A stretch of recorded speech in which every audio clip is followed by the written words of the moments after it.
Somos humanos, mas somos seres humanos? Qual a diferença? Mas aí eu pergunto, e a nossa condição humana? Porque, assim, autoconhecimento é o saber quem eu sou e a que eu me destino, certo? Tem muita gente que não sabe a que se destina, mas sabe quem é, ou não. Saber quem é eu saber quais são meus lados positivos, quais são meus lados negativos, o que eu tenho como sentido da vida e como eu faço isso em propósito de vida. Tá? Então, isso é uma coisa que muito mais a filosofia tem para dizer com a gente do que a própria medicina. E eu acredito muito nessa união de psicologia, medicina e filosofia. Tá? Porque lá na Grécia Antiga, os filósofos eram tudo, né, gente? Não tinha o médico, não tinha o sábio, que era o cara que estudava de tudo e servia aos reis. Então, quando a gente fala o conhecimento, eu primeiro tenho que saber o que nós somos. Por exemplo, todos nós aqui somos humanos, certo? Muito bem. Somos humanos, mas somos seres humanos? Qual a diferença? Humanos, a gente basta nascer. Sou da espécie humana. Agora, se tornar um ser humano requer que eu haja como ser humano. É um processo. Qual é a essência do ser humano? É um animal que agrega valores àquilo que ele faz. Então, se eu sou um ser humano de verdade, eu sou uma pessoa que tenho valores, virtudes, ou seja, pratico os meus valores para mim e para os outros, e uso a sabedoria para poder saber exatamente a quem eu dedico o meu melhor, a quem não adianta dedicar, e o que eu posso fazer para mim. Isso seria uma definição muito simples, uma definição bem de Epiteto, Epícoro, o próprio Platão também andou por ali. Então, ser humano é aquilo que eu me torno. E me torno quando eu sou uma pessoa melhor para mim e melhor para os outros. Certo? O que é sentido de vida? Por exemplo, todos nós temos um sentido e nascemos com uma cola para saber. Cola que eu digo é colar mesmo, tá, gente? De alguma maneira, o Criador nos deu uma cola. E essa cola vem em forma de talento, dom ou talento. Você já notou que muita gente tem crianças que, com muito pouca idade, têm ouvido absoluto. Aí você fala, bom, o cara nasce com isso. Ele vai ser pedreiro? Ou ele vai ser engenheiro? Se for, está indo no rumo errado. Né?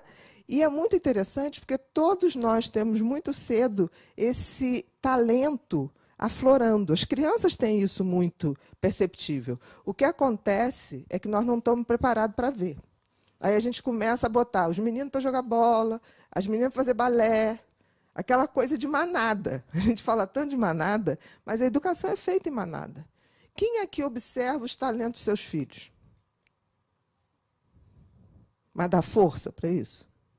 Ou fala assim, esse talento não presta. Porque tem pai que fala assim, esse talento não presta. Entendeu? Eu atendi um menininho de Portugal, uma graça. E o pai queria obrigar que ele jogasse futebol. E o menino, eu não dou para isso, é um vexame. Eu falei, tá bom, meu filho, para que você dá? Ele falou assim, para assuntos especiais e secretos. Eu falei, então você me explica que eu convenço seu pai. Né? Ele, já na época, hackeava sistemas de segurança. Ele tinha 9 anos na época. E aí ele sabia nas vizinhanças inteiras câmeras de vigilância. Eu falei, o que você quer fazer na vida? Eu quero ir para a Inglaterra. E eu quero estudar assim, para estar no FBI, para estar no serviço secreto da rainha. Eu falei, meu filho, você explicou ao seu pai? Não, porque senão ele vai saber que eu vigio o computador dele e ele trai minha mãe. E ele tem 3 namoradas. 3.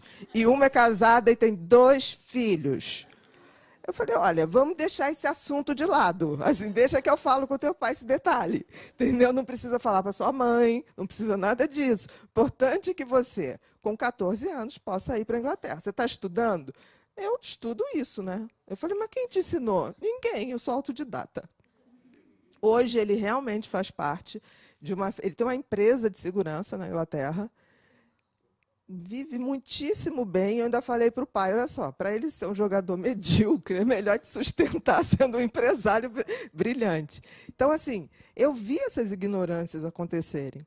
Então, voltando, o sentido da vida, a gente traz uma cola. O sentido da vida é usar o talento que me foi dado, tá? Para eu poder montar o propósito da vida. Agora, o que é o propósito da vida? Quando eu uso o meu talento para o meu autoaperfeiçoamento e para que eu possa também beneficiar outras pessoas. Por quê, gente? Aí você encontra a glória da vida, né? Quando eu estou melhor e esse meu melhor dá um melhor também para os outros, nem que esses outros sejam 4 pessoas que moram com você, não tem problema. Porque tem gente que acha que tudo é assim, propósito tem que ser para o mundo. Não, gente, não precisa. Basta você dar o seu melhor para as pessoas que estão convivendo. Você convive com mais, se esforça para fazer mais. Mas não é isso. Então, quando eu tenho propósito, sentido da vida e propósito, eu atinjo a glória da vida. Por que isso? Antes que a gente se perca, todo humano é um animal, certo? Nós estamos dentro da natureza, certo? Nós não somos dono da natureza. Apesar da gente ter um delírio, né? A gente acha que a gente manda na natureza, mas não manda. Então, como qualquer outro ser vivo que está na natureza, a gente tem um propósito que já é pré-determinado.